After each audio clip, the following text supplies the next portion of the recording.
no hay más. Buenas tardes, colegas. Disculpen una vez más los contratiempos. Seguimos con nuestro curso de problemas de ontología y metafísica. El día de hoy entramos de lleno a este proyecto histórico, filosófico, conocido como fenomenología, ¿no? Hemos dado una introducción general al concepto de fenomenología desde una perspectiva ontológica, ¿no? Desde esta pareja que vamos a ver aparecer aquí en Ideas, Seres, Aparecer. Vimos algunos momentos de la prehistoria de la fenomenología, vimos a Descartes, a Kant y a Bergson, y hoy entramos de lleno a Husserl, ¿no? Husserl es sin duda pues el referente de la tradición fenomenológica, ¿no? O sea, pareciera que todo parte de él, ¿no? Y si bien, bueno, habría que reconocer investigaciones lógicas como el antecedente fundamental, ¿no? Del proyecto fenomenológico, de intentar eh, eh, eh, repensar la experiencia y con ello repensar el estatus ontológico de las verdades formales, ¿no? Sin duda, donde se delinea claramente el proyecto fenomenológico husserliano va a ser en ideas, ¿no? Les pedí que le echaran un ojo al artículo de la Enciclopedia Británica de Fenomenología, que de alguna forma intenta resumir la primera parte de ideas, y bueno, les di una selección de ideas uno, ¿no? Y bueno, mi idea es hoy presentarles un poco esta ideas uno, porque no solo sienta las bases del proyecto fenomenológico, sino también un poco de su vocabulario, ¿no? O sea, por ejemplo, si no nos queda claro el concepto de la diferencia entre fenomenología ilética, fenomenología formal, noético, noemático, etcétera, luego, por ejemplo, no vamos a poder entender a Michel Henry, ¿no? Michel Henry va a sobreescribir, ¿no? El concepto de fenomenología material, ¿no? O el rol del cuerpo nos va a costar entender a Merleau-Ponty, ¿no? Merleau-Ponty va sin duda a seguir sobre este campo y adelantando un poco el tema en la clase que viene, si no comprendemos la idea de fenomenología genética, nos va a costar entender a Heidegger, porque todo el proyecto de la fenomenología, de la ontología hermenéutica o la fenomenología hermenéutica que elabora Heidegger a partir de Ser y Tiempo es pues una respuesta a este proyecto husserliano, ¿no? Pero digamos, el día de hoy vamos a acercarnos a la prefiguración más básica del proyecto fenomenológico que está aquí en Ideas relativas a una fenomenología pura y una filosofía fenomenológica, ¿no? Ideas, conocido como Ideas uno, ¿no? Voy a intentar recordar algunos puntos, igual no ir exacto, voy a ir un poco siguiendo el orden del texto, pero pues más bien como aclarando, ¿no? Estos hitos y sobre todo para acercarles un poco el vocabulario husserliano, ¿no? Porque a partir de ahí, pues como les digo, se construye todo, ¿no? Eh, el prólogo, Husserl explica un poco la intención de este proyecto, de este nuevo proyecto, o este replanteamiento del proyecto que viene arrastrando estas investigaciones lógicas, y dice, un nuevo estudio de la conciencia, ¿no? La conciencia ha sido estudiada como un hecho, como una cosa del mundo, por la psicología, ¿no? Y la psicología describe la conciencia como cosa, pero sin decirlo explícitamente, aquí hay una referencia implícita a uno de los precursores de Husserl, que no veremos, que es Brentano, ¿no? Con la psicología empírica. El problema es que la conciencia no es una cosa, ¿no? Entonces, cuando la psicología intenta explicar la conciencia, siempre termina explicando algo correlativo a la conciencia. Por ejemplo, la conducta o el sistema nervioso, ¿no? Pero pareciera que hay algo en la propia conciencia que se rehúsa a ser cosificado, ¿no? Que la naturaleza propia de la conciencia no se puede pensar tanto como cosa o como hecho del mundo, y en cambio lo que propone aquí Husserl es una nueva ciencia o estudio de la conciencia que sea un estudio eidético, o sea, un estudio de la conciencia como estructura o de la conciencia como conciencia. Esto quedará claro a lo largo del texto, pero grosso modo el prólogo adelanta esta diferencia, ¿no? O sea, que lo que sea que es la conciencia no puede entenderse como una cosa del mundo, sino tiene otra naturaleza. ¿no? Y que lo que pretende la fenomenología es justo estudiar la conciencia no como cosa, sino como esta otra naturaleza que de entrada aquí nos adelanta, naturaleza esencial o idética, ¿no? O forma idética de eidos, digamos, de forma, de idea. ¿Eh? El primer capítulo, ¿no? Nos va a presentar una diferencia crucial, ¿no? Para empezar a prefigurar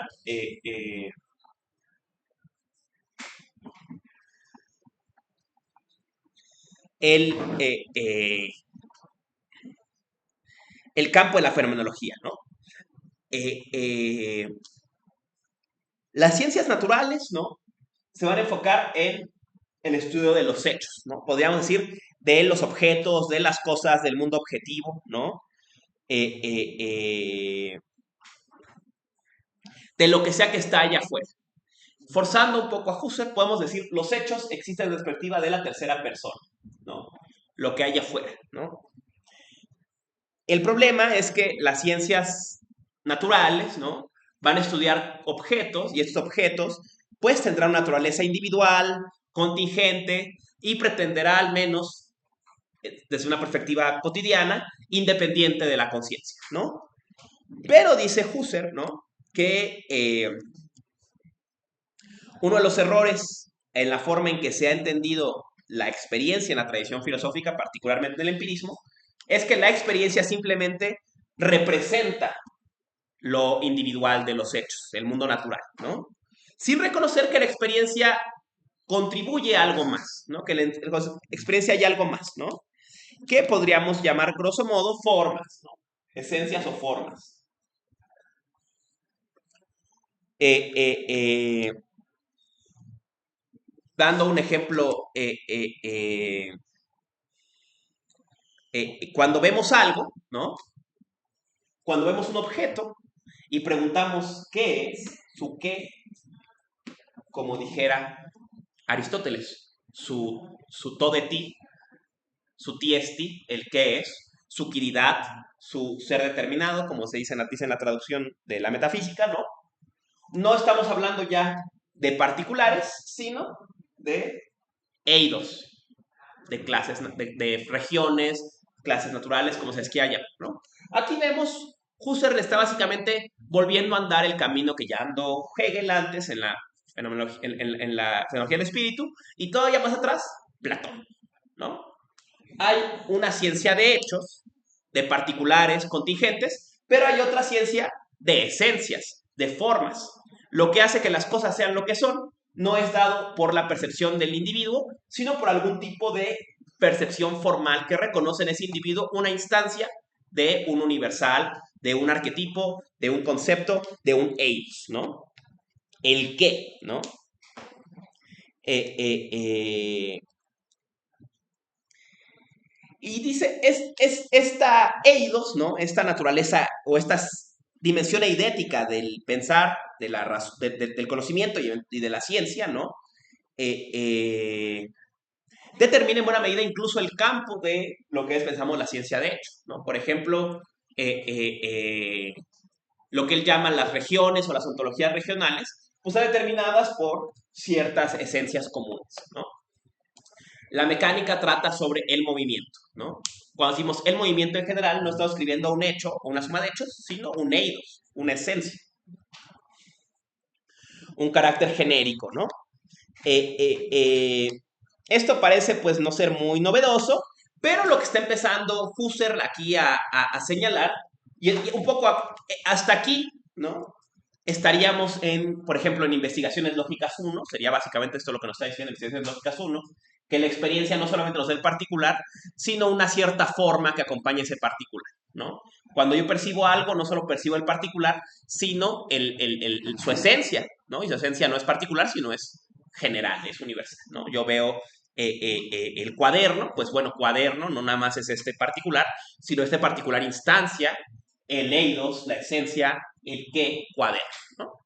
Hasta ahí no hay mucha novedad, ¿no? La novedad va a empezar a delinearse en el segundo capítulo, ¿no? En que Husserl empieza a prefigurar la nueva perspectiva sobre cómo entender la conciencia y la experiencia desde la fenomenología, ¿no? Primer punto, ¿no?, de este nuevo camino le llama lo que va a caracterizar a la fenomenología va a ser la idea de epoge o reducción fenomenológica, ¿no? La reducción fenomenológica es un ejercicio metódico que podemos básicamente pensar como tomado prestado de la duda cartesiana, que es suspender, o como él dice, poner entre comillas, incluso literalmente en el texto las entre comillas, ¿no?, todo supuesto sobre sobre la realidad de las cosas más allá de cómo las percibimos, ¿no?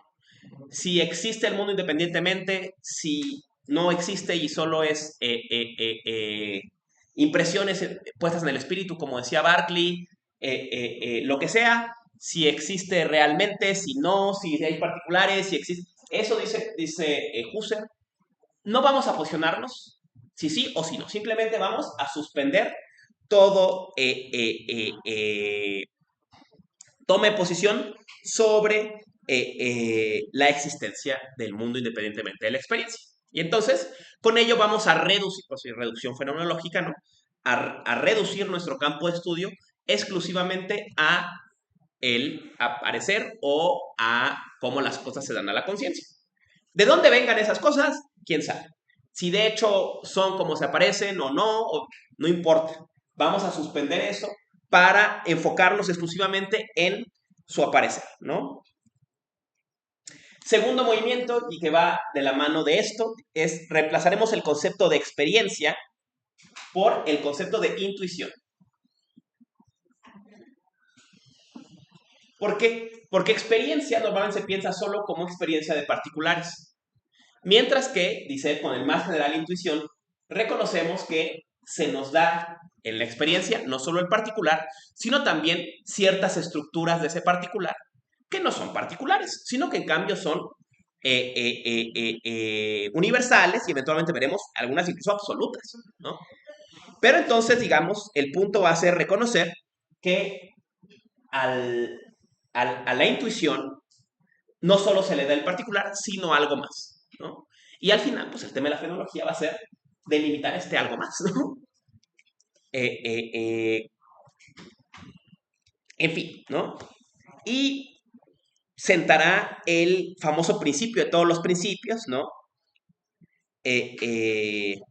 Todo lo que se da a la intuición hay que aceptarlo como se da, ¿no?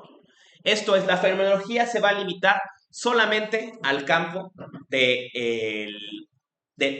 la fenomenalidad, o sea, de cómo se dan las cosas a la conciencia. ¿De dónde vienen? ¿Qué causa que se den a la conciencia? Si la conciencia las reproduce o las produce o qué. Eso lo pongo entre paréntesis, no vamos a opinar sobre eso. Solamente la fenomenología tiene como objeto de estudio el darse de la intuición a la conciencia. Y ya, ¿no? Vamos a suspender. Piensen, por ejemplo, en Ensayo sobre el entendimiento humano de Locke, ¿no? En que Locke describe la experiencia de la perspectiva empirista y luego describe cómo las cosas causan la experiencia, la teoría de las cualidades, todo este rollo. Dice Husserl, eso vamos a suspender. Sobre eso no vamos a opinar, ¿no? En otros términos, para Husserl es relevante si el mundo existe como lo percibimos o si estamos dentro de la Matrix. No. El punto es que sobre eso no vamos a preguntarnos porque en el fondo no podemos avanzar nada en ese camino. No tenemos vía de acceso para ver el mundo más allá de cómo se nos aparece. Entonces, pues, dejemos eso, dice él, para los dogmáticos y intentemos hacer filosofía en lo que sí podemos discutir y es cómo el mundo se presenta, cómo el mundo se nos da a la experiencia, ¿no? Se nos da en la intuición, ¿no? Y eso va a ser, pues, la fenomenología. ¿Cómo vamos con este preámbulo? ¿Va quedando más o menos claro? Ok, hasta aquí es un preámbulo, ¿no? Va a ser en el siguiente capítulo, ¿no?, que entramos de lleno a delimitar esta nueva ciencia o esta nueva método para filosofía que propone Husserl, que es la fenomenología, ¿no? Empecemos con este delineado, ¿no? Salud.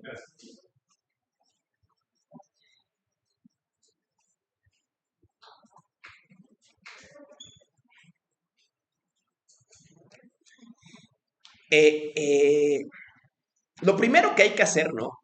Es deslindar, ¿no? Nuestra actitud cotidiana, nuestra approach cotidiano al mundo de el campo mucho más acotado que nos da la fenomenología, ¿no? Eh, eh, ¿Cómo pensamos normalmente que se da el mundo, ¿no? El mundo, un poco lo decía en la introducción, ¿no? Está ahí delante, ¿no? El ser es un hecho, es el hecho primitivo, las cosas son, y luego una de esas cosas es consciente y se representa ese mundo que ya está ahí y que seguiría estando ahí independientemente de la percepción, ¿no? Tomamos el mundo como ahí, dado, como un absoluto trascendente, ¿no? Y mi atención o mi intuición de él es completamente independiente, ¿no? Eh, eh, eh, mi pensamiento siempre está referido a este mundo, pero este mundo es independiente de que lo piense o no, ¿no? Y además, ¿no? Este mundo es el lugar común que comparto con las otras personas, ¿no? Podemos comunicarnos o tener percepción o tener, llegar a concepciones intersubjetivas porque todas refieren al mismo mundo, ¿no? Si yo digo, mira la silla, todos saben a qué me refiero porque estamos interactuando con el mismo mundo de objetos independientes. Dice Husserl, esta es la actitud natural, ¿no? Naturalmente, y es una idea que quizás podamos rastrear hasta Hume. Quizás Hume es el padre de la idea de actitud natural. Decir, y quizás incluso Descartes, ¿no? Y va a decir Husserl, se lo va a decir a Descartes en cierto punto, pero ya en Hume también es muy clara esta actitud. La filosofía, la razón nos va a mostrar un camino, pero hay algo en nosotros, un sentido común práctico, que siempre nos va a llevar a esta actitud. Y en cambio, la filosofía supone esforzarnos por deslindarnos de esta actitud que pues, es dogmática, ¿no? O sea, damos por hecho este mundo independiente absoluto, pero no hay prueba de él, ¿no? Entonces, lo único que la fenomenología va a intentar hacer, o la reflexión filosófica sobre la experiencia, intentar hacer en el sentido más amplio, va a ser deslindarnos de esta inclinación natural a tomar estas cosas por verdades cuando no tenemos pruebas de ellas, ¿no? Ya recuerdan esto al final de Meditación Metafísica 1, ¿no? Lo dice Descartes, ¿no? Dice, y por más que me esfuerzo, hay algo en mí que siempre quiere volver a la actitud natural, ¿no? Hume mismo lo dice. No hay ningún fundamento racional para la causalidad, pero es natural creer en ella. Y cualquier persona en su vida cotidiana le convendría portarse como si la casualidad fuera el caso, pero si fuera rigurosa filosóficamente tendría que reconocer que no hay ningún conocimiento causal, que es simplemente una costumbre, ¿no? Entonces, este deslinde ya está desde antes, pero aquí, bueno, nos invita Husserl a hacerlo, ¿no? Y como decíamos, ¿qué va a permitir el deslinde? La epogea, ¿no? La epogea o la reducción fenomenológica va justamente a deslindar, ¿no? La parte dogmática de la actitud natural de el darse de la conciencia misma, ¿no? Vamos a separar de los actos de la conciencia esta posición dogmática sobre que los causa, sobre que el mundo existe independientemente, y vamos a enfocarnos exclusivamente en la conciencia. Entonces, aquí, primer gran descubrimiento de la fenomenología, la epogea hace que caiga el mundo. El mundo cae. La creencia en el mundo absoluto, un absoluto trascendente, independiente, etcétera, cae. No hay forma de sostener esta creencia después de una reducción fenomenológica, porque no tenemos pruebas de que haya un mundo independiente más allá de esta actitud natural, ¿no? Dirá en Ser y Tiempo, Heidegger dice, esta es la hipótesis peor probada porque no hay pruebas. Sí, solo creemos en ella, pero en realidad no hay forma de probar la existencia independiente del mundo, ¿no? Pero, ¿no? Dice él, lo interesante es que si bien cae el mundo trascendente, no cae todo, queda algo para la fenomenología, queda una región de el pensamiento, una región para la filosofía que sobrevive a la reducción fenomenológica. Y con ello, que es incuestionable. Esto ya lo había descubierto Descartes. Queda la dimensión trascendental. Puedes hacerme dudar de todo, pero si dudo, dudo yo. No es muy diferente aquí lo que plantea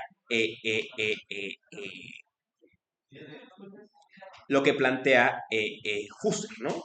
Entonces, lo que la reducción fenomenológica nos permite es deslindar la parte dogmática de nuestra actitud natural de un conocimiento que sí es incuestionable, pero que naturalmente no reconocemos como separado, ¿no? Y entonces aparece un campo, que es el campo de la conciencia, ¿no? Que va a ser el tema el resto del libro, ¿no? La epogé cuestiona todo, hace que caiga todo, no podemos sostener una creencia en nada, pero no logra barrer a la conciencia misma. Entonces queda un campo indubitable, digamos, ¿no? Yo no sé qué cause mis... Adelante, por favor. Yo no sé qué cause mis percepciones, pero tengo percepciones en la conciencia y eso queda incuestionable. Entonces, aunque caiga todo el mundo trascendente, queda esta dimensión trascendental que se sostiene a pesar de la reducción fenomenológica y es la conciencia misma, ¿no? Adelante, por favor. Había leído algo en un texto sobre introducción a no me quedó claro para Husserl no se trata de que la conciencia cree el mundo en un sentido ontológico, sino más bien que el mundo se abre y sea significativo revelado a través de la conciencia. O sea, no sé si, no me quedó claro si se está refiriendo entonces a un mundo en general, o sea, como algo trascendental al que podamos tener acceso, o sea, porque como que me da la idea de que sigue entonces percibiéndose como algo a lo que sí tenemos acceso. Es una formulación interesante y justo ese va a ser el tema de la clase que viene, que es que, o sea, pareciera que Husserl, una vez que echa las piezas, o sea, que plantea todo en ideas, va a empezar a darse cuenta de las consecuencias.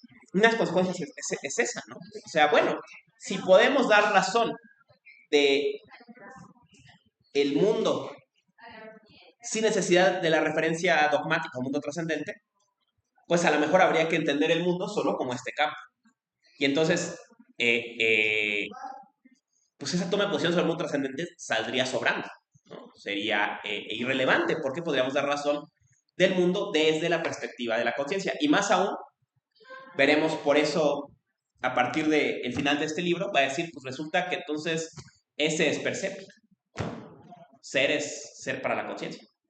Entonces va a empezar a hacer este giro en que fenomenología no nada más describe la experiencia o mostrarse a la conciencia, sino que mostrarse a la conciencia y ser es lo mismo. Y por último, adelantando un pequeño paso, y que entonces las cosas no son trascendentes sin más, sino son siempre referidas a la conciencia. Entonces, en algún grado, las conciencias las prefiguran. Esa es la idea de la fenomenología genética, de ese proyecto que Husserl no logra terminar y que sin duda va a abrir la puerta al pensamiento de Heidegger. No simplemente el mundo es cuando se nos aparece, sino que le damos forma al percibirlo. No percibimos el mundo, lo hacemos. Por eso la fenomenología genética es ontología y es hermenéutica. Porque es cómo hacemos mundo. Y por eso, quien conozca a Heidegger, el ente es, el ser acontece. El ser se esencia. El mundo mundea. No es algo dado. Pasa, se construye. Y se construye históricamente, ¿no? Y de ahí, digamos, esa idea la dejó Husserl en su obra póstuma, ¿no? Y de ahí corrieron. Pero esa consecuencia quizás todavía no es del todo clara para Husserl aquí.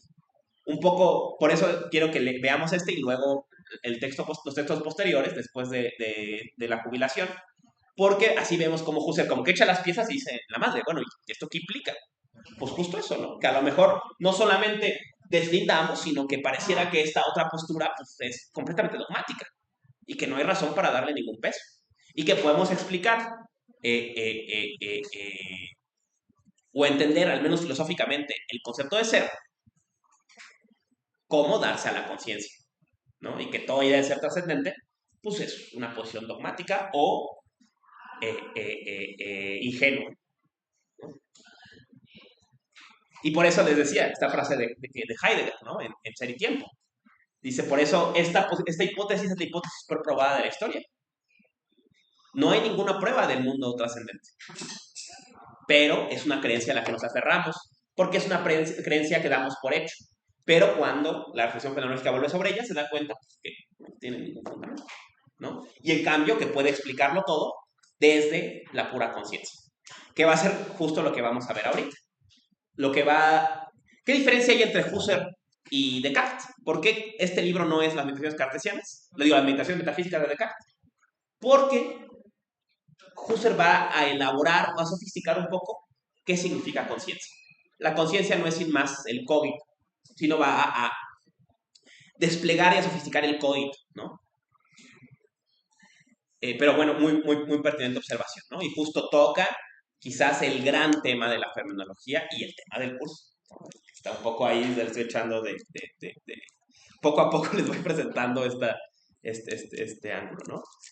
¿Algo más, colegas? Que no quede claro. Adelante, por favor. No sé, también es estar adelantándonos, pero también eso que decías va a ser también parte como de esta crítica súper fuerte que tiene Husserl a la ciencia, ¿no? Y de cómo como que la noción como por debajo de cómo hacemos la ciencia es que las subjetividades como sumadas, que de alguna manera extraña e inexplicable, como que dan como resultado un mundo objetivo y es como pues, ok, pero ¿cómo? Y la idea es como, pues no, ese brinco no lo podemos hacer, ¿no? No podemos nada más decir que una experiencia subjetiva, nada más porque alguien más dice, yo veo lo mismo, que ya eso va a ser un mundo objetivo.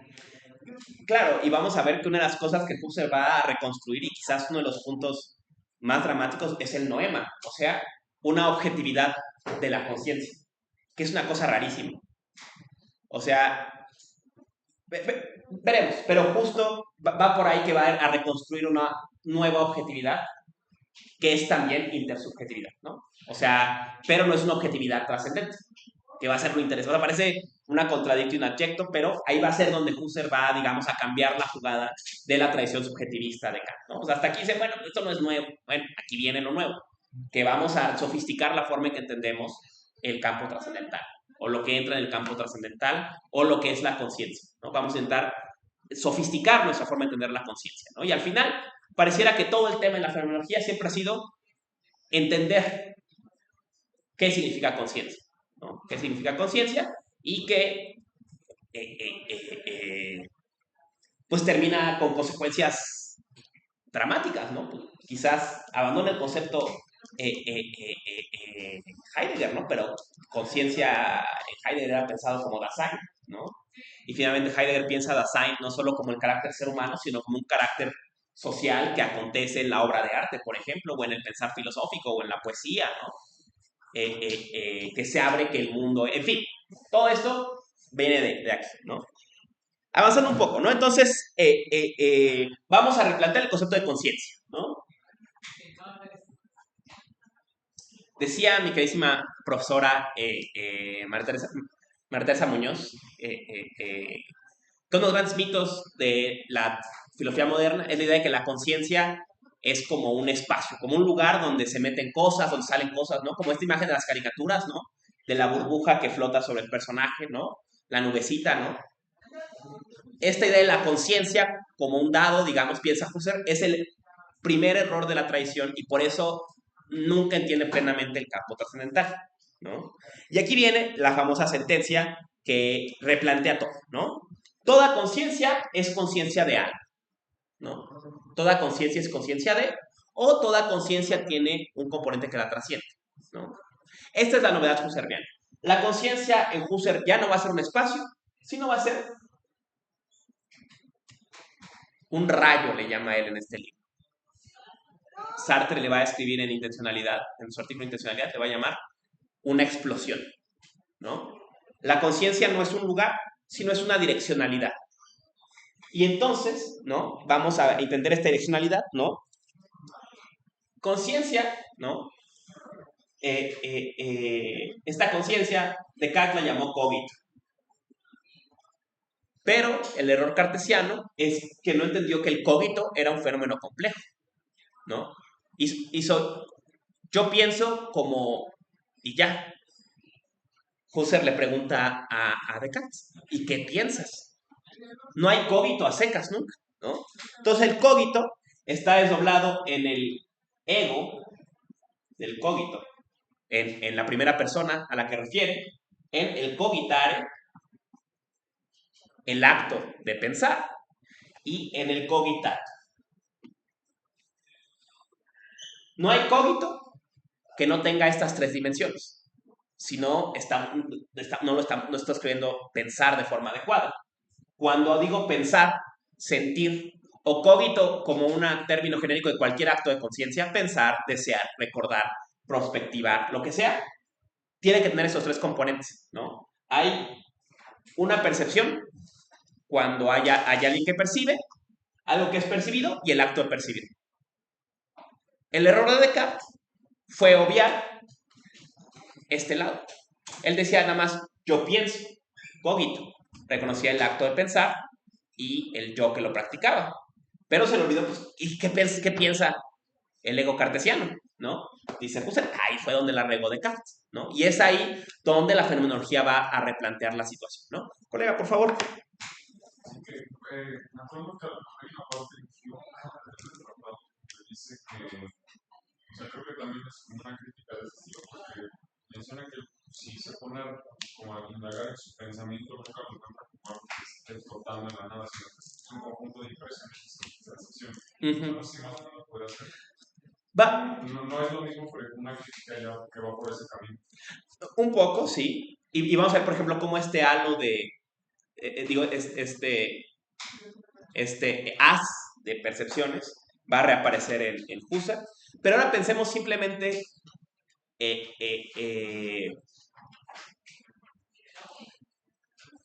pensemos todo acto de conciencia como un acto, como una acción.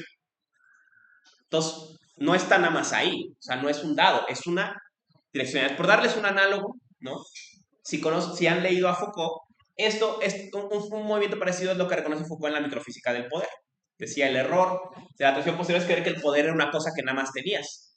Y cuando estudias el poder de cerca, le pones la lupa, o sea, practicas una microfísica del poder, reconoces que el poder es una relación. Y es un ejercicio y es una relación, ¿no? Lo mismo podría decir Husserl sobre la conciencia.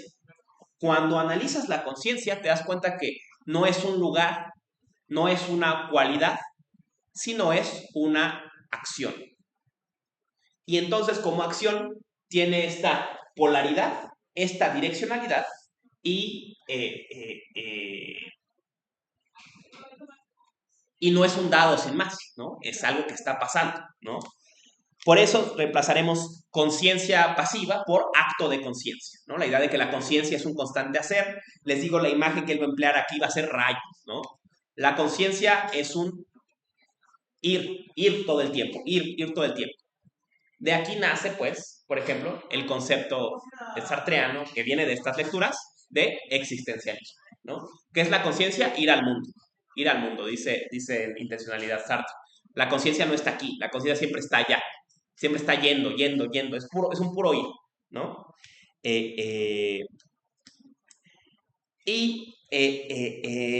A este fenómeno de conciencia o vivencia, como se le quiera llamar, ¿no?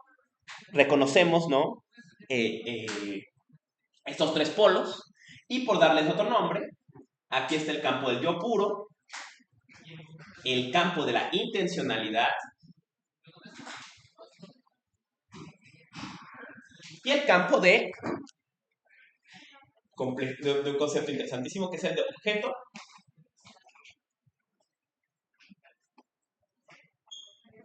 intencional.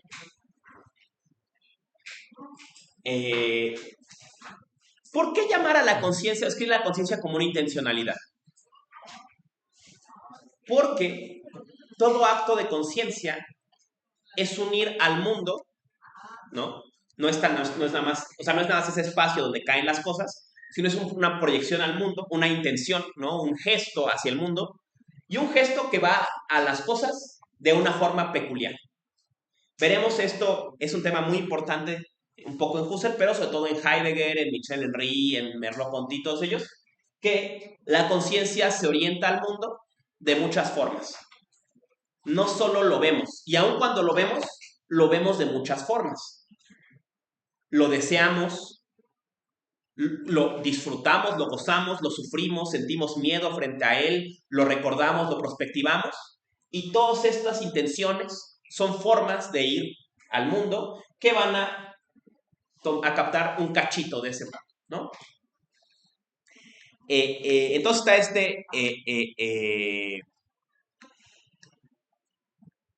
este primer concepto que es fundamental comprender, ¿no? Intencionalidad. La conciencia no es un lugar, sino es una dirección, una proyección hacia el mundo de este acto de conciencia, ¿no? Es, suponga, ¿no? La conciencia como el acto de echar lazos hacia todos lados, ¿no? Proyectarse, ¿no? Y volcarse, existir, ¿no? Estar echado fuera hacia el mundo, ¿no? Es lo que es la conciencia, ¿no? Y por eso otro tema famoso, no tan abordado en Husserl, pero sí en sus posteriores como Sartre, es que la conciencia no está aquí, la conciencia está acá. Yo nunca veo aquí. Esto, lo que saca de aquí, me es completamente desconocido. Es un misterio. Dirá Sartre, inalcanzable. Mi conciencia siempre es todo esto, ¿no? Mi conciencia es estos actos incontables, ¿no? Que hacen aparecer este mundo tan complejo, ¿no? Este acto de conciencia de ir al mundo todo el tiempo, que me lo va haciendo patente a cada momento, ¿no? Entonces la conciencia, por eso veremos el ser humano o el Dasein, el yo, el ye, existe, es volcado hacia el mundo, está siempre, nunca puedes descansar, dice Sartre bellamente, ¿no? En su pútrida, ¿cómo? Cuando un cuarto está como muy encerrado, ¿no? Como es, sino está siempre fresco, porque siempre está yendo hacia afuera, ¿no? No hay un adentro, dices, no hay adentro a donde se pueda guardar la conciencia. La conciencia es puro exterioridad, exteriorización. Ni siquiera exteriorización, es un acto constante, ¿no?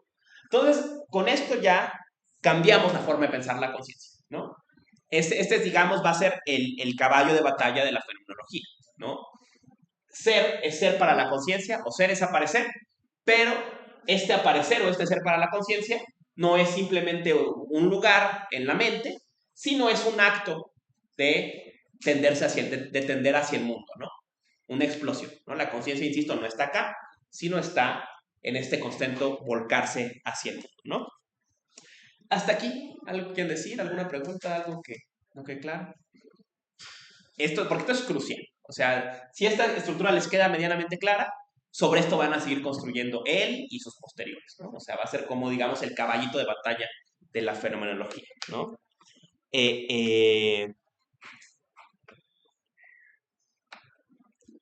Entonces, sí, por favor. La fenomenología, en tanto que es el darse efectivo de la intuición a la conciencia,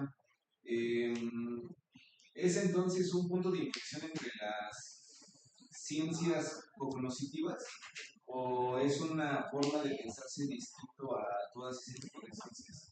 Ahí tienes una pregunta muy importante y que va a ser... Es que no leí. No, es crucial. O sea, la que dices es crucial. Porque este problema va a ser chisme adelantado, ese es el tema del siguiente curso. El siguiente curso, lo estoy empezando a delinear, va a ser algo así como fenomenología y psicoanálisis. Porque ¿quién va a ser el gran enemigo de ellos? Freud. Porque ¿cómo la conciencia no va a ser transparente a sí misma? ¿Cómo los estados mentales o las intenciones van a ser patológicas? ¿Y saben, por ejemplo, quién era psicólogo de formación y que leyó esto y le cambió la vida? Sartre. Sartre era psicólogo de formación. Y por eso, a partir de este esquema, escribe Esbozo de una teoría de las emociones y nace la terapia existencial y toda la terapia humanista basada en este modelo. Y luego vamos a encontrar autores como Henry o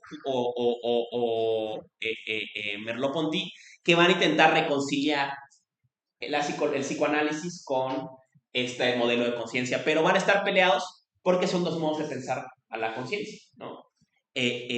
O van a pretender al menos que lo son, ¿no? Al final van a empezar a darse cuenta, bueno, a lo mejor ni es tan diferente, ¿no? Los dos, el enemigo siempre va a ser, y eso quizás desde Bergson, va a ser una cierta inclinación en la neurociencia, y es aún el enemigo de la fenomenología eternamente, una inclinación en la neurociencia a pensar que la conciencia puede reducirse a un estado funcional del cerebro. Todos los fenomenólogos vivimos en guerra con esa idea. ¿Por qué? Recordando lo que decíamos. Porque simplemente es un error categorial. La conciencia no es una cosa. Entonces no se puede reducir a una cosa. Por más que, como decía Bergson, la clase pasada lo veíamos, ¿no? Por más que si quitas el clavo se cae el saco.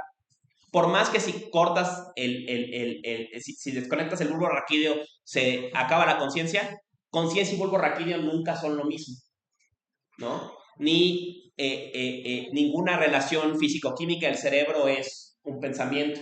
Pueden tener una correlación, pueden tener una fuerte influencia. Puede ser que afectar el estado orgánico del cerebro afecte severamente la conciencia, pero conciencia y cerebro nunca se identifican por una simple diferencia categórica.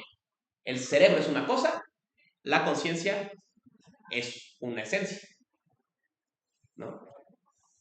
El cerebro es un objeto trascendente, la conciencia es un fenómeno trascendental. Solo por eso, digamos, queda esta diferencia.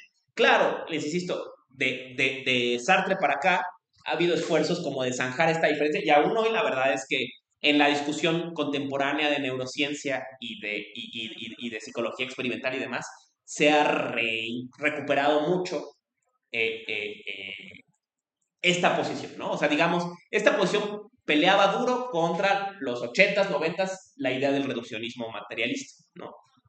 Hoy en día, ningún neurocientífico serio piensa que eso sea posible siquiera, ¿no?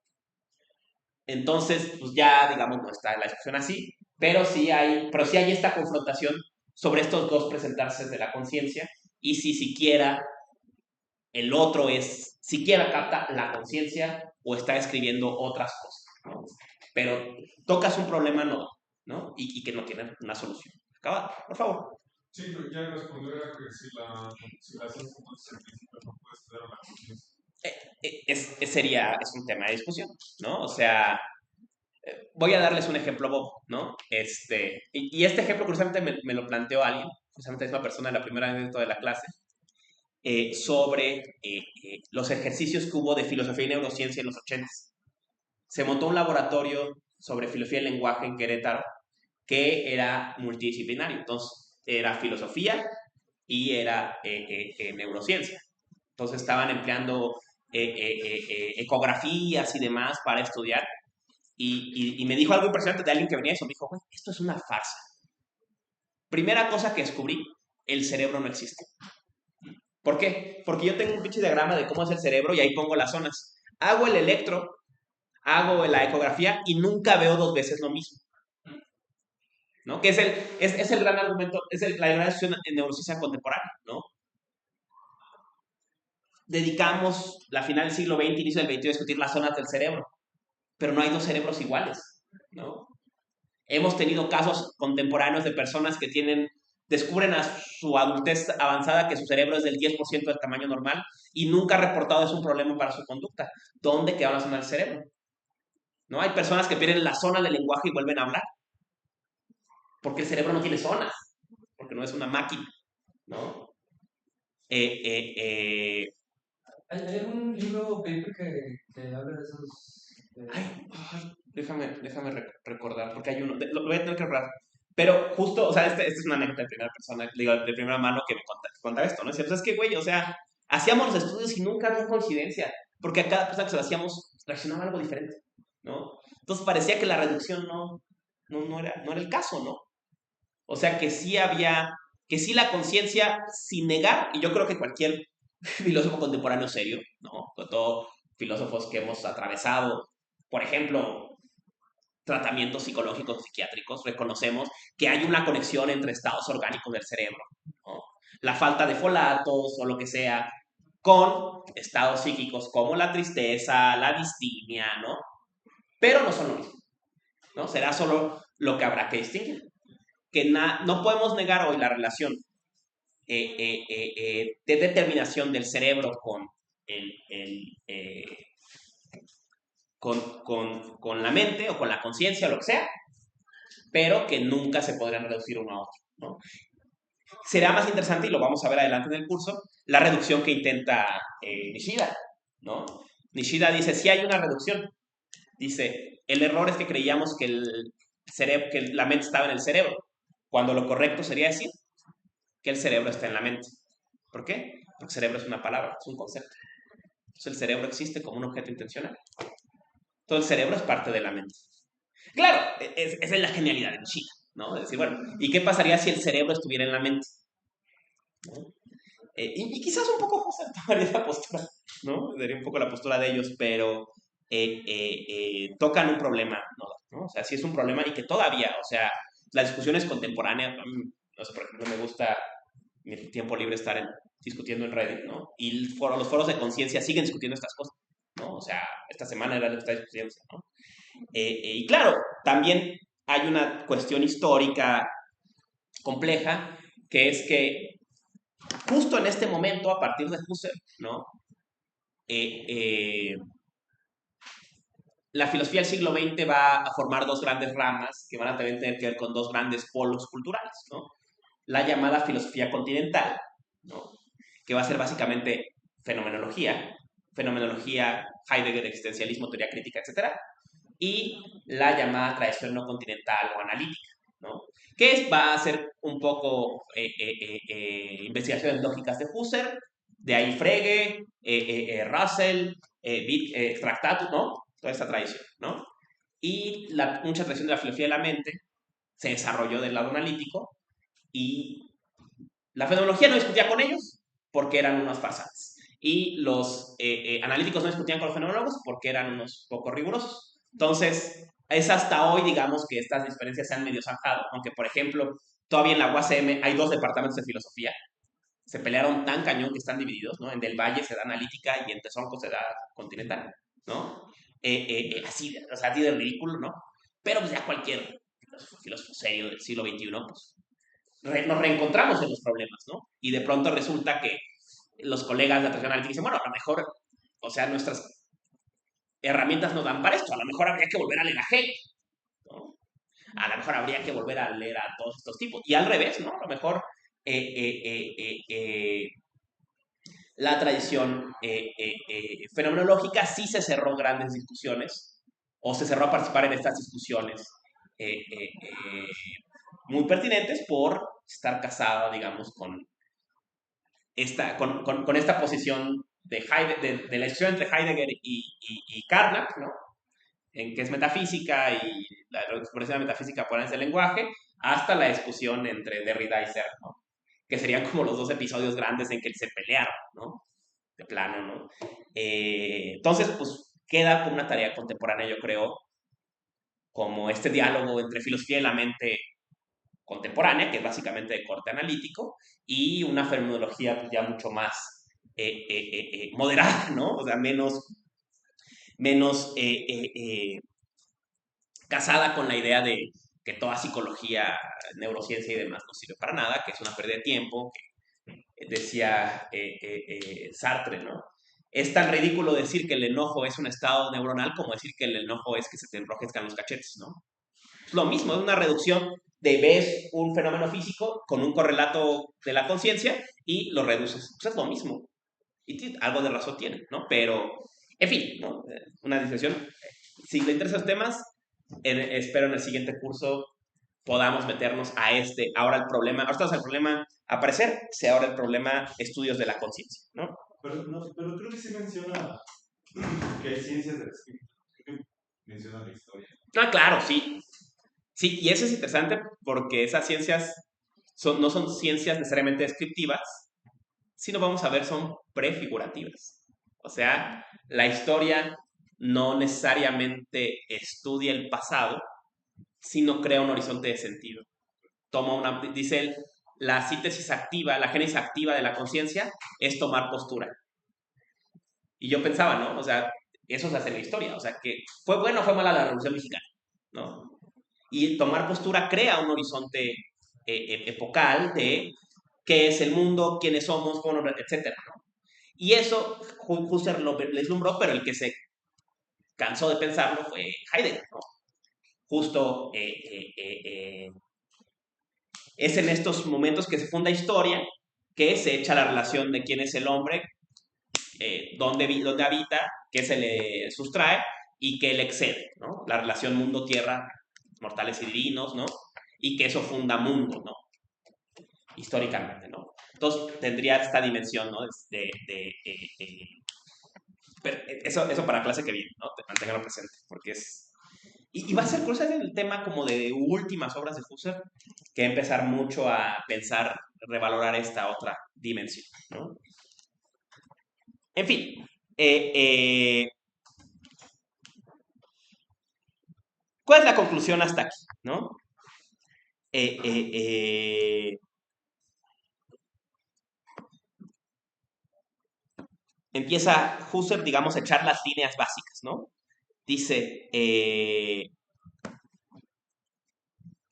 primera consecuencia, no hace falta suponer, o no es por lo menos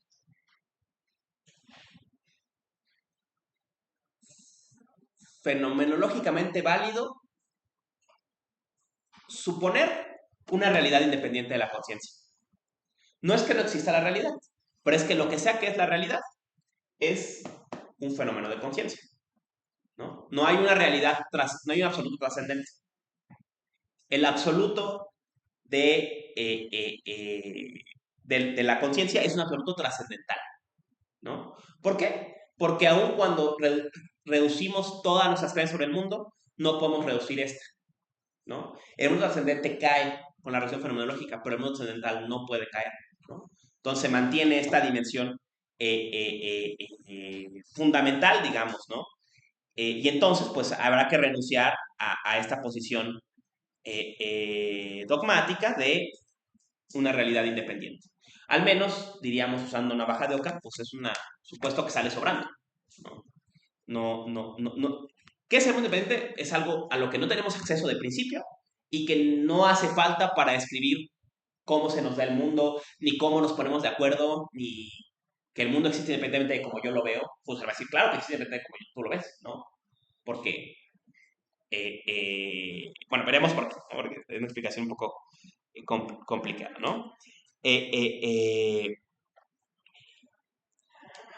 Entonces, pues, queda la realidad no es independiente. El absoluto es la conciencia. Es un absoluto trascendental, ¿no? Eh, eh, y la fenomenología tiene por labor estudiar la conciencia como este puro fenómeno del darse, ¿no? Y estudiar sus partes, ¿no? ¿Cuáles van a ser sus partes? Bueno, pues aquí están claramente, grosso modo, tres momentos, ¿no? El polo de partida de la conciencia, el acto de conciencia mismo, la intencionalidad, y el polo de llegada de la conciencia, ¿no? Entonces, la fenomenología se va a desplegar en el estudio o la descripción de estos campos, ¿no?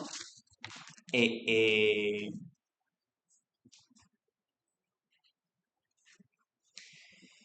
eh, dicho eso, ¿no? El final del libro nos va a presentar pues un análisis de estos campos, ¿no? Primero, ¿no? Vamos a analizar este polo yo, ¿no? Todo, todo cogito, todo acto de conciencia supone ser mi acto de conciencia. Pero, como ya vimos en otra clase, ¿quién es este yo? ¿No? Dirá Husserl, es un yo vacío, ¿no? Es el punto de partida del acto de conciencia, ¿no? No es el yo natural, no es, no es Emiliano, evidentemente, ¿no? Recordarán lo que vimos la segunda clase, ¿no? Que leyendo a Descartes decía, es un yo que es anterior al yo y a la diferencia entre yo y tú, ¿no? Se ha escrito en los posteriores como el dativo de la experiencia, ¿no? Saben ustedes en las lenguas que declinan, como el griego, ¿no? El dativo es el objeto indirecto, ¿no? ¿A quién? O sea, a quién le pasa, quién experimenta el mundo.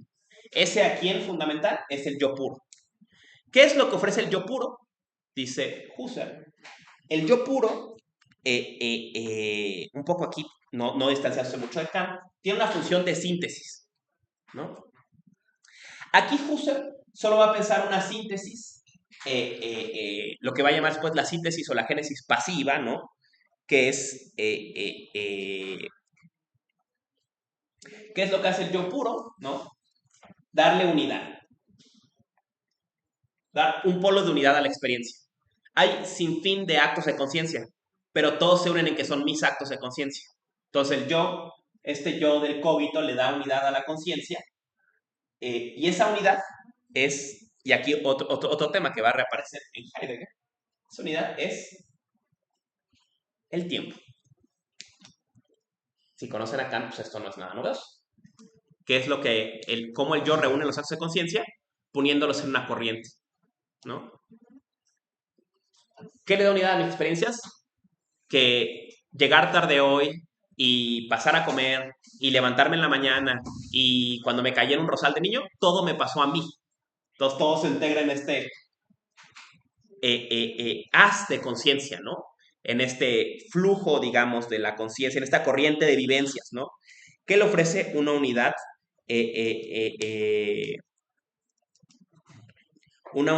a los actos de conciencia instantáneos, ¿no?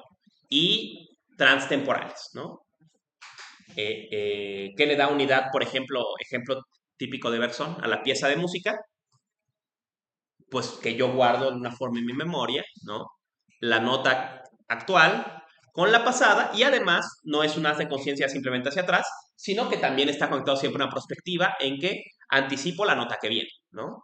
Yo soy quien le da esta unidad transtemporal, ¿no? A la conciencia, ¿no? Esta conciencia, ¿no? Este yo puro, tiene una forma peculiar de manifestarse, ¿no? Una forma peculiar de manifestarse, adelantándonos un poco, que se llama cuerpo. El cuerpo, dice Husserl, está relacionado sin duda con la conciencia, es el punto cero de la conciencia, es desde donde parte toda experiencia, ¿no? Si pensáramos, ¿no? El plano de la conciencia como un plano cartesiano, el punto cero sería siempre el cuerpo, desde donde he hecho el mundo, ¿no? Donde queda adelante, atrás, arriba, abajo, ¿no? Decía, y adelantamos un poco, si bien Husserl no abunda demasiado en este punto, aquí, en esta proposición de la conciencia como conciencia encarnada, van a estar encerrados dos de sus sucesores inmediatos. Edith Stein, que va a pensar el cuerpo de la empatía, y Merleau-Ponty. Van a tomar esta idea y a correr. Husserl no termina de desarrollar, digamos, habla muchas veces de lo que le llama una somatología o un estudio del cuerpo fenomenológico, no del cuerpo físico, fisiológico, sino del cuerpo como punto de partida de la conciencia, ¿no? Pero no va a abundar demasiado. Pero sí, tanto Edith Stein como Merleau-Ponty y eventualmente Levinas van a tomar la idea del cuerpo y a correr, ¿no? Adelantarnos un poco, dice Merleau-Ponty, ¿no? El cuerpo es siempre el punto de referencia de toda experiencia, pero ese cuerpo no comparece, dice él, como una cosa, sino, dice él, como un ambiente. Si reflexionamos fenomenológicamente sobre nuestro propio cuerpo y cómo nuestro cuerpo afecta a nuestros estados, nuestros actos de conciencia, piensen en esto, ¿no? Ustedes están en una cita, ¿no? Están con alguien en una cita y a media cita dices, ¿en la madre sí cerré la puerta? Y entonces tu cuerpo testimonia o marca este acto de conciencia, percibir, recordar, desear, etcétera, con un hoyo en la panza, ¿no? No es que neta tengas un hoyo, es que el cuerpo lo sientes como un hoyo, ¿no? O típico, ¿no? El cuerpo va a marcarse con sea, como todo está la chingada, porque tengo hambre, ¿no? Todo el mundo me cae mal, ¿no? Decía mi querido amigo Changs, ¿no? Decía, lo primero que me enseñó mi psiquiatra fue a decir, oye, güey, ¿no tendrás hambre? ¿No? Dice, entonces nunca he pensado que no había comido y por eso todo el mundo me caía mal, ¿no? Sí, siempre me acuerdo de mi querido amigo con eso, pero ahí está, ¿no? Entonces el cuerpo es más como un ambiente, el cuerpo es como un... Pero siempre es la referencia, dice Merleau-Ponty. Toda percepción supone un cuerpo aunque sea ideal. Dice, aun cuando el arquitecto hace un plano de tu departamento, el plano está hecho como visto desde arriba. O sea, supone un cuerpo ideal que ve desde arriba, ¿no? Entonces es un sentir que siempre está encarnado, ¿no? Esa va a ser una dimensión. Y la otra dimensión del cuerpo es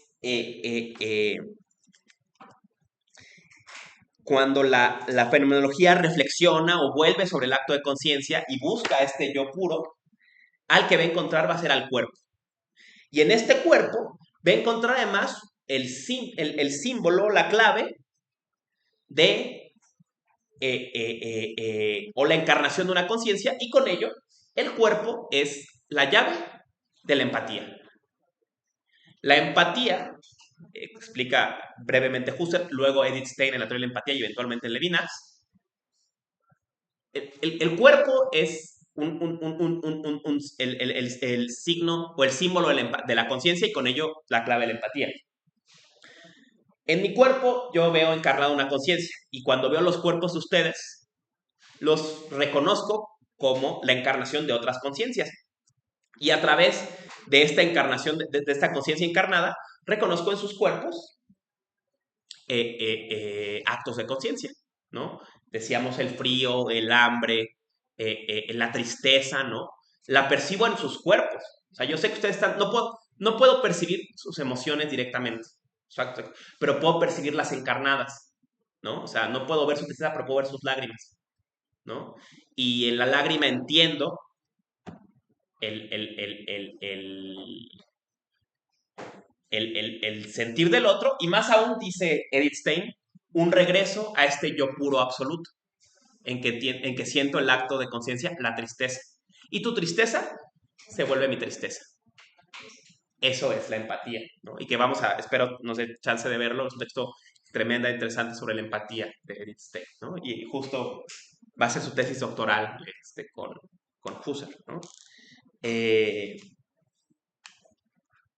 Y bueno, ¿no? Ahí está el cuerpo, ¿no? Entonces ya intentamos analizar este polo, ¿no? Polo número 2, ¿no? El otro extremo, ¿no? Este es extremadamente... aquí hay algo complejo, ¿no? Y les pido me sigan, ¿no? Vamos a tratar de entender estos dos puntos, ¿no? Dice, es más, replanteemos, ¿no?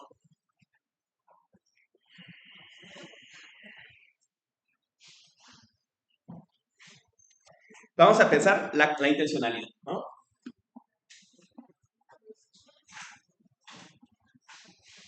Ya quedamos que intencionalidad es el nombre del acto de conciencia que va. Entonces, primera cosa que hay que reconocer es que es un acto polar. O sea, todo acto de conciencia tiene siempre dos extremos. El extremo yo, que veremos tiene sus cuestiones, ¿no? Pero tiene otro extremo. Todo acto de conciencia es conciencia de algo. O sea, no importa si pensamos, vemos, deseamos, siempre deseamos algo. Y por más que no le demos una realidad trascendente a ese algo, no podemos negar que todo acto de conciencia tiene una objetividad. Dice, dice Husserl, no vemos el tronco del árbol, ¿no? Y hay un algo, o sea, no nada más está el ver, el percibir, está referido a algo, ¿no? Y este referido a algo, ¿no? Es lo que va a llamar el objeto intencional. ¿Qué es el objeto intencional? El otro polo de unidad de los actos de conciencia. todos los actos de conciencia van hacia algún lado. Y no importa qué tan diversos sean, tienen una misma dirección, ¿no? Ejemplo Bob, ¿no? Cuando era niño no me gustaba la mostaza. Luego la probé adulto y ahora ya me gusta. Son actos de conciencia distintos, que tienen una unidad en el yo porque están en el lugar, o sea, pero tienen una unidad en que es la misma mostaza, ¿no? Es el mismo, por lo menos Eidos, ¿no? Esa película que a ti te gustó, a mí no me gustó. Esta conversación tiene sentido porque hablamos de la misma película. Porque esos actos de conciencia tienen la misma dirección, van hacia el mismo lugar, ¿no? El objeto intencional puede pensarse como lo que da unidad a los actos de conciencia, no porque sea su punto de partida, sino porque es su punto de llegada, ¿no? Cuando hablamos de lo que sea, podemos tener diferentes actitudes hacia eso, podemos recordarlo, desearlo, odiarlo, sentir lo que sea, pero sabemos que referimos a lo mismo, ¿no? Y recordando un poco un curso de hace como un año, ¿no? Podemos llamar a este polo de objeto intencional, como luego lo llamó Heidegger más generalmente, cosa, la cosa, ¿no? El mundo de cosas. ¿Qué son las cosas? Hacia dónde va nuestra conciencia. ¿Son trascendentes e independientes? No. Pero nuestro acto de conciencia en tanto direccional siempre tiene una referencia. Va a describir de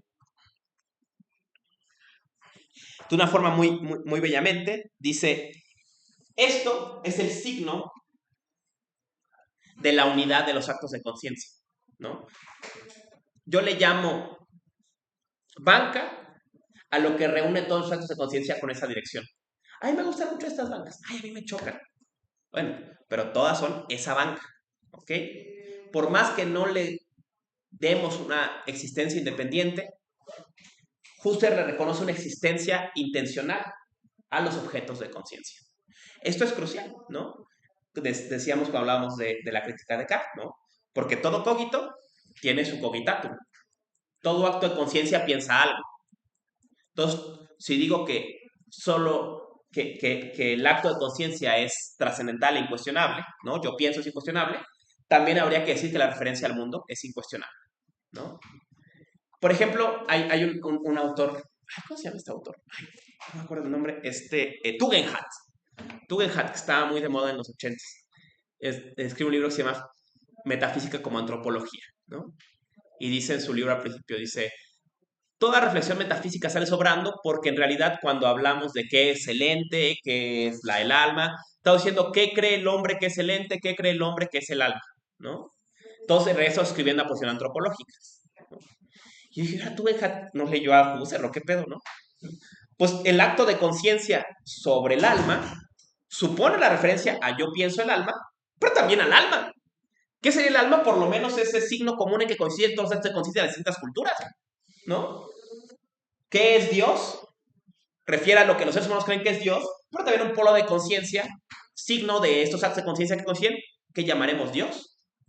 Entonces, pues, ¿qué Tugendhat se brincó este capítulo? ¿Qué pedo, no? O sea, como, no sé, me pareció sorprendente que un libro tan relevante como que obviara como este gran paso planteado por Husserl, ¿no?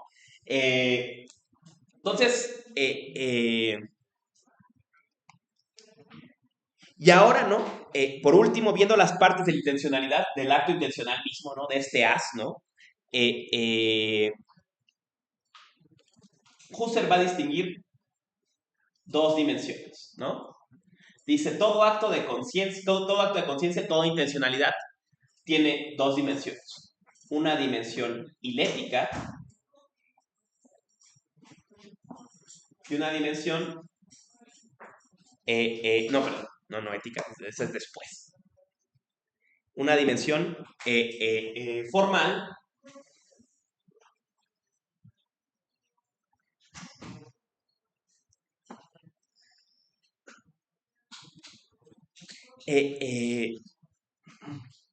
esta dimensión ilética, no, formal o idética puede parecer un poco sobrado, pero veremos porque esta va a ser la base de pensamiento de Michel Henry, ¿no? Entonces, ¿qué es la idea de la intencionalidad? Dice él, es el puro dato, el puro darse de las cosas, ¿no?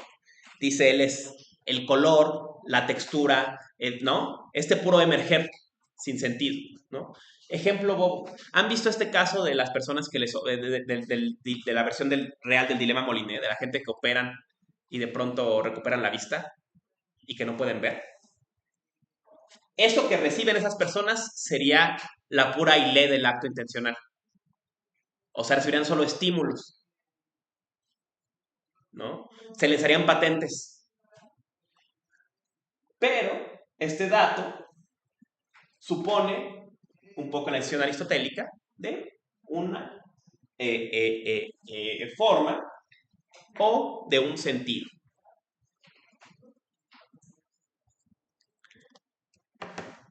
¿No? Recuerden, hay un artículo muy bueno, creo que alguna vez se los he comentado, me gusta mucho. Es de un filósofo de la ciencia que se llama Hanson, que se llama Sobre el observar, ¿no? Y en Sobre el observar pone él este ejemplo, ¿no? Me encanta este ejemplo. Dice, ¿qué hay aquí?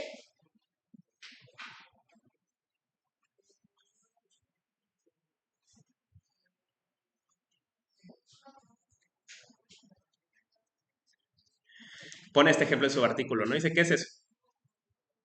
Y dice el lector, bueno, pues un koala abrazado a un árbol. Y Hanson le pregunta, ¿y dónde ves eso? Un montón de rayas, ¿no? Cuando yo te pregunto, ¿qué ves? Te estoy preguntando por un ver significativo. Y luego pone otro ejemplo, que es como un foco. Dice, ¿qué estás viendo? Dice, los más de los lectores van a decir, no sé, un foco, nada, ¿no? Y dice, si trabajaran en un laboratorio dirían una máquina de rayos X. No lo pueden ver porque no tiene el sentido. Si ustedes participan en el laboratorio, sería obvio lo que están viendo, o el sensor de un rayo, de una máquina de rayos X. Pero como no tenemos este sentido, nada más vemos rayas, ¿no? Es la diferencia un poco entre la materia y la forma, el ile y la morfé del acto intencional, ¿no? Un puro darse insignificante con la forma que lo configura, ¿no? Que le da un cierto sentido parcial, ¿no? Siempre, pero por lo menos dota de algún sentido a estas sensaciones que tenemos, ¿no?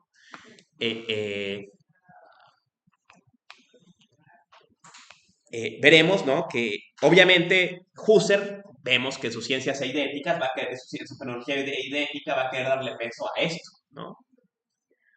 Y otros adelantados un poco, la pregunta de Michel Henry va a ser, bueno, ¿y qué es esto? ¿Cuál es la materia de la percepción? ¿Qué es su puro darse? ¿En qué momento se da puramente la intuición? ¿No? Debería ser ese el tema de la fenomenología, dice él, ¿no? En fin. Y además, ¿no? Dice él, la morfé, ¿no? El sentido de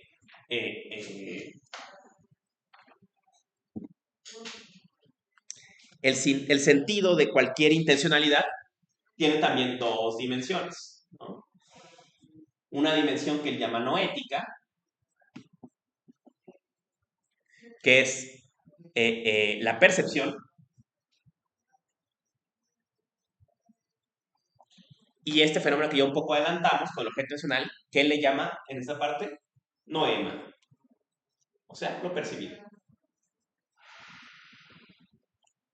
Todo acto de conciencia se sabe como conciencia de algo, pero también como un acto de conciencia.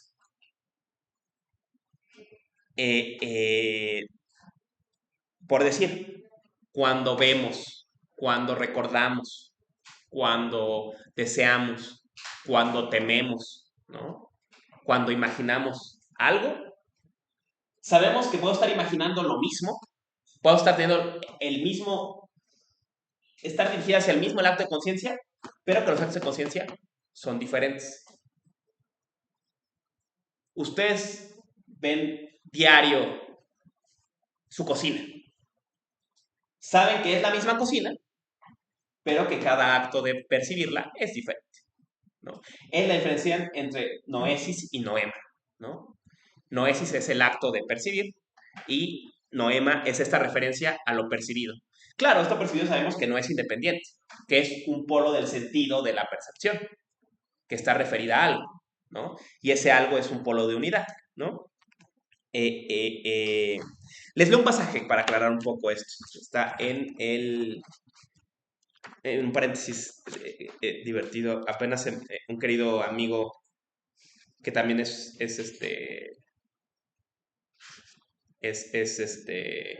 colega, pero también es profesor, Leonel Gómez, ¿no? Se mudó apenas y, y tenía que hacerse de muchas cosas, entonces me dio sus ideas, ¿no? Todas sus 3 tomos de ideas, ¿no? Pero la bronca es que el mío, yo todos los tenía en digital, ¿no? Que la edición es muy diferente, ¿no? Esta edición es muy diferente a la anterior que había sacado el fondo, pero como por 100 páginas, ¿no? Entonces me tardé por eso tardé en dar las notas, porque intenté pasar todas mis notas al físico y no coincidían, ¿no? Entonces es en el 205 canónico, 325 de la nueva edición, ¿no? Dice, ¿sí es 300, no, 323, es el pasaje que les quiero leer, 323, perdón, 323, 229 de la canónica. Dice,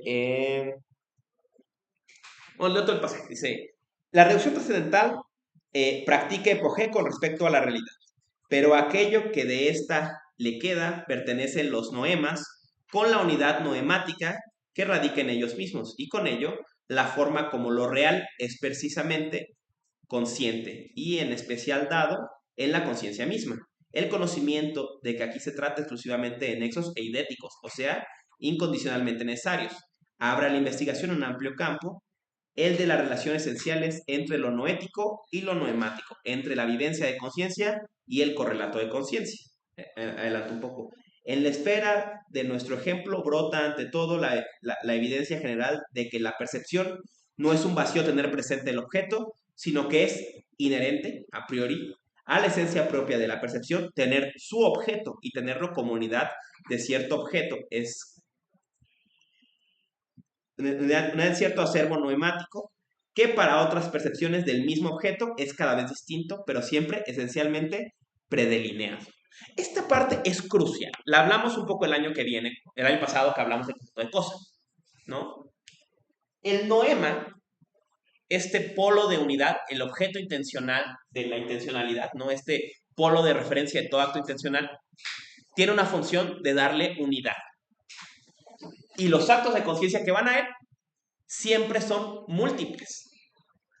Entonces, la conciencia siempre se sabe como perspectivista. ¿Qué quiere decir? Siempre, esto es un poco, también tomado para prestar de Merleau-Ponty, siempre sabemos que el objeto, la cosa nunca se nos da completamente. Solo vemos un lado. Cuando vemos el cubo, sabemos que siempre vemos una cara. Y que no lo agota nuestra percepción. Nuestro acto de conciencia nunca agota completamente el noema. El noema siempre queda con un sustrato posible, ¿no? Yo les decía, forzando un poco la lectura, ¿no? Así entiendo yo el concepto de tierra de Heidegger, ¿no? Como estos sentidos de la cosa que nunca se abren, ¿no? Decía, la piedra la rompes y nunca ves adentro, solo ves 2 piedras, ¿no? Siempre es esa parte de la cosa que es su materialidad, la que siempre se rehúsa, ¿no?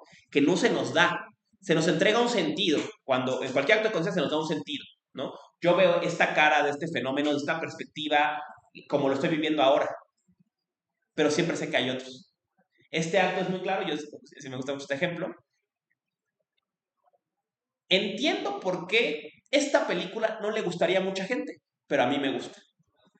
Cuando digo esa frase estoy diciendo, reconozco que esta cosa, la película, tiene muchas perspectivas, que yo percibo una desde donde practiqué ese acto de conciencia, en el momento en que la percibí o en los distintos momentos en que la percibí, pero reconozco que no agoto en ese acto de conciencia todo el noema. Y entonces que el noema le da unidad a ese acto de conciencia con otros, y que es probable que a otros les comparezca de forma diferente. Y aquí entra un tema muy interesante. Esto también quiere decir que en cada acto de conciencia siempre está el otro. Que siempre que percibimos el mundo, cada acto de conciencia tiene una referencia, aunque sea implícita, a otros actos de conciencia posibles, ¿no? Un ejemplo bobo, ¿no? Muy ad hoc, pues, ya que estamos cerca del fin de la semana y queremos conectar nuestras responsabilidades, ¿no? Cuando vas a Little Caesars, puedes comer una muy buena pizza que no tiene ningún derecho de ser tan barata, o una basura, ¿no? Dependerá de cómo te toque, ¿no? Así es todo acto de conciencia, ¿no? Un poco así es todo acto de conciencia. Es la misma pizza en un sentido, es el mismo lugar, pero según desde donde lo veas, sabes que nunca lo ves completamente, que siempre le ves un cachito, ¿no? Que siempre ves este lado, ¿no? Y esta es una cosa riquísima en el pensamiento fenomenológico, ¿no? Que siempre está esta riqueza de perspectivas, ¿no? Que el mundo nunca se nos entrega completamente a cada acto de conciencia, sino que en el noema, en este polo de unidad, siempre la conciencia reconoce una resistencia, ¿no? Y una resistencia que se nos va dando siempre cachito a cachito, ¿no? Y siempre diario hay una nueva posibilidad de otro acto de conciencia, que va develando otros lados de el mismo noema, ¿no? Eh, eh, para concluir, ¿no? Les leo dos pasajes que, digamos, serían la conclusión del libro, ¿no? Lo vamos a resumir en dos pasajes, ¿no? El primero en la 324 de esta edición, que es la 206 canónica, dice: ahora bien, lo dado en este emplazamiento de la mirada es ello mismo, en verdad, lógicamente dicho, un objeto. Pero un objeto absolutamente no independiente. Su ese consiste exclusivamente en percipi. Aquí está el gran descubrimiento de la fenomenología. ¿Qué es ser? Ese. ¿Cuál es el ser de las cosas? Ser percibidos. ¿Qué hace que las cosas como polos de los actos de conciencia sean? Que las percibimos. Entonces, ser y aparecer son lo mismo, que es el nombre del curso. Ese es el gran posicionamiento ontológico de la fenomenología, que replantea Husserl, ¿no? Más adelante en la 433, ahí está, 433, ¿no? Dice, parágrafo 140, digo, en el parágrafo 144, 130, 332 canónica, 400, página 433 de esta edición. La conclusión, pues, que el eidos, ver verdaderamente, es correlativamente equivalente al eidos, ser adecuadamente dado y ser susceptible de posición evidente. Ser verdad es ser dado a la conciencia. Ahí está. Esa es la fenomenología, ¿no? Esa es la fenomenología desde la perspectiva de un ontólogo, ¿no? Ser es aparecer, es ser manifiesto para la conciencia. Y todo ser trascendente sale sobrando, ¿no? Toda toma de postura sobre la existencia de las cosas más allá de cómo aparecen a la conciencia es una posición dogmática. Y podemos explicar la objetividad del mundo, la objetividad de las cosas e incluso la objetividad de la ciencia desde la pura conciencia. ¿Cuál es la objetividad de cualquier ciencia? Compartir un noema, que en su conciencia refieren a un mismo polo de unidad. No hace falta suponer que ese polo de unidad existe independientemente de la conciencia. Ahí está. Eso es la fenomenología.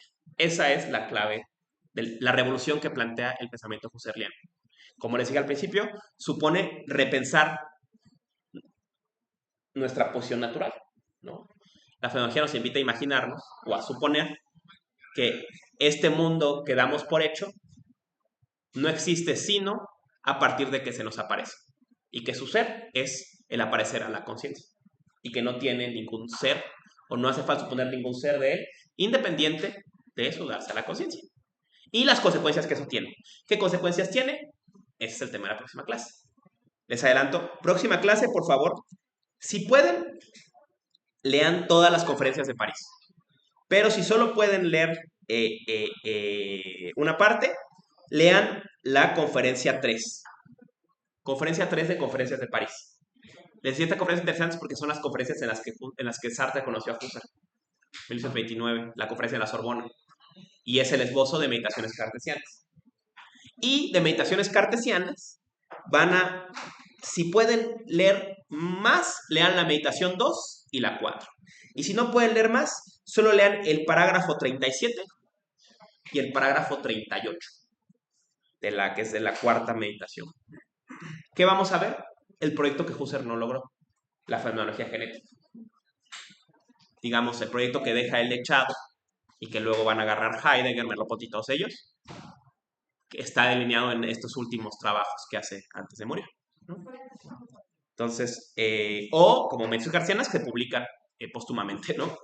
En fin, entonces reitero, Conferencia de París, la conferencia 3, y Meditaciones Cartesianas, si tienen chance lean la meditación segunda y la cuarta, y si no, solo lean el parágrafo 37 y el parágrafo 38, ¿ok? La síntesis activa, la génesis activa de la conciencia, ¿no?